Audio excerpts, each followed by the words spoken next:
இந்தியாவோட இயற்கை பாதுகாப்பு வரைபடத்துல ஒரு மாநிலம் ரொம்ப அமைதியா ஒரு மிகப்பெரிய சாதனைய பண்ணிருக்கு. அது எந்த மாநிலம், அது எப்படி சாத்தியமாச்சு?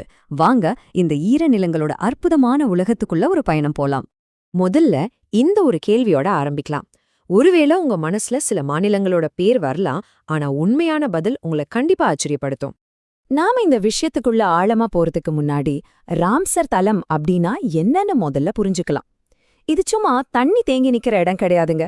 இது நம்மளோட பல்லுயிர் பெருக்கத்துக்காக உலக அளவுல அங்கீகரிக்கப்பட்ட ஒரு முக்கியமான சுற்றுச்சூழல் பொக்கிஷம்.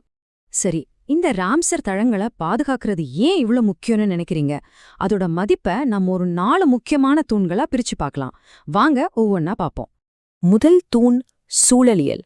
இந்த தலங்கள் பல்லுயிரியோட பவர் ஹவுஸ் மாதிரி. வெளிநாடுகள்லேருந்து வர்ற பறவைகள், பல வகையான மீன்கள், அப்புறம் அழிஞ்சிட்டு வர பல உயிரினங்களுக்கு இது ஒரு முக்கியமான வாழ்விடமா இருக்கு. நம்ம உணவு சங்கிலிய சமநிலையில வச்சுக்கிறதுல இதோட பங்கு ரொம்ப ரொம்ப பெருசு. அடுத்து 2வது தூண் பொருளாதாரம். என்னது, சதுப்பு நிலத்துக்கும் பொருளாதாரத்துக்கும் என்ன சம்பந்தம்னு யோசிக்கிறீங்களா? இருக்கு. இந்த ஈரநிலங்கள் சுத்தி இருக்கிற உள்ளூர் மக்களுக்கு மீன்பிடித்தல், விவசாயம், அப்புறம் ஈகோ டூரிசம், அதாவது பறவைகளை பார்க்கறது மூலமா நேரடியா வருமானத்தை கொடுக்குது. 3வது தூண் சமூகம் மற்றும் கலாச்சாரம்.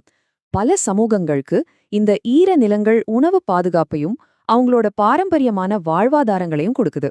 அது மட்டும் இல்ல, இது விஞ்ஞானிகளுக்கு ஒரு திறந்தவெளி ஆய்வக மாதிரி பல ஆராய்ச்சிகளுக்கு உதவுது. கடைசியா உலகளாவிய முக்கியத்துவம். இந்த தளங்களை நாம பாதுகாக்கிறது மூலியமா சுத்தமான நீர், காலநிலை மாற்றம், நிலத்துல வாழ உயிரினங்களோட பாதுகாப்பு மாதிரியான ஐக்கிய நாடுகளோட நிலையான வளர்ச்சி இலக்குகளுக்கு நேரடியா பங்களிக்கிறோம். சொல்லப்போனா இது ஒரு உள்ளூர் முயற்சி, ஆனா இதோட தாக்கம் உலகளாவியது. சரி, இப்போ நாம ஆரம்பத்துல கேட்ட அந்த கேள்விக்கே திரும்ப வருவோம். இந்த 4 தூண்களையும் சிறந்து விளங்குற இந்தியாவோட அந்த சாம்பியன் யாரு? ஆமா, அதே கேள்விதான். இந்தியால எந்த மாநிலத்துல அதிக எண்ணிக்கையில இந்த சர்வதேச முக்கியத்துவம் வாய்ந்த சதுப்பு நிலங்கள், அதாவது ராம்சர் தளங்கள் இருக்கு? இந்த நம்பரை பாருங்க, 20. இது வெறும் ஒரு நம்பர் இல்ல, இது ஒரு மிகப்பெரிய சாதனையே குறிக்குது. ஆமாங்க, நம்ம தமிழ்நாடு தான் அந்த சாம்பியன். இந்தியாலேயே மொத்தம் 20 ராம்சர் தளங்களோட தமிழ்நாடு முதல் இடத்துல கம்பீரமா நிக்குது. இது நம்ம எல்லாருக்குமே ஒரு பெரிய பெருமை இல்லையா? இந்த சாதனைங்கிறது வெறும் எண்ணிக்கையில மட்டும் இல்ல, அதோட பன்முக தன்மையிலையும் இருக்கு. தமிழ்நாட்டுல இருக்கிற அந்த 20 தலங்கள் என்னென்னு ஒரு சின்ன டூர் போலாமா? இந்த லிஸ்ட் பாத்தீங்கன்னா தமிழ்நாட்டோட சுற்றுச்சூழல் பெருமையே அணிவகுத்து நிக்கிற மாதிரி இருக்கு. தெற்குல ராமநாதபுரம் பக்கத்துல இருக்கிற மன்னார் வளைகுடா கடல்சார் உயிர்கோள காப்பகம், நம்ம சென்னைக்குள்ளே இருக்கிற பள்ளிக்கரணை சதுப்பு நிலம், ரொம்பவே சரித்திர முக்கியத்துவம் வாய்ந்த செங்கல்பட்டு வேடந்தாங்கல் பறவைகள் சரணாலயம், திருநெல்வேலியில கூந்தன்குளம் பறவைகள் சரணாலயம், கடலூர் பக்கம் போனீங்கன்னா பிச்சாவரம் மாங்க்ரோவ் காடுகள், அப்படியே மலைக்கு மேல நீலகிரியில லாங்குட் சோலைக்காடுகள்னு பாத்தீங்களா, ஒவ்வொன்னும் ஒவ்வொரு விதம். இந்த லிஸ்டே தமிழ்நாட்டோட பரந்த சூழலியல் பன்முகத்தன்மைக்கு ஒரு மிகச்சிறந்த சாட்சி. சரி, இந்த 20ங்கிற நம்பர் எந்த அளவுக்கு ஒரு பெரிய சாதனைன்னு மத்த மாநிலங்களோட ஒப்பிட்டு பார்க்கும்போதுதான் நமக்கே அதோட உண்மையான மகத்துவம் புரியும். இந்த விளக்கப்படத்தை பாருங்க, உங்களுக்கே புரியும். தமிழ்நாடு 20 தலங்களோட முதலிடத்துல இருக்கு. 2வது இடத்துல இருக்கிற உத்தரப்பிரதேஷ்ல வெறும் 10 தலங்கள் தான் இருக்கு. யோசிச்சு பாருங்க, 2வது இடத்தை விட 2 மடங்கு அதிகம்.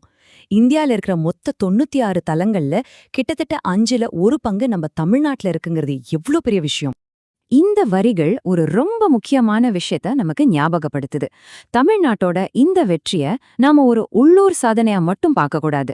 வெளிநாடுகள்ல வலசை வர பறவைகள் மாதிரி உயிரினங்களை பாதுகாக்கிறதுக்கான உலகளாவிய முயற்சிக்கு இந்தியா செய்யற ஒரு முக்கியமான பங்களிப்பு இது.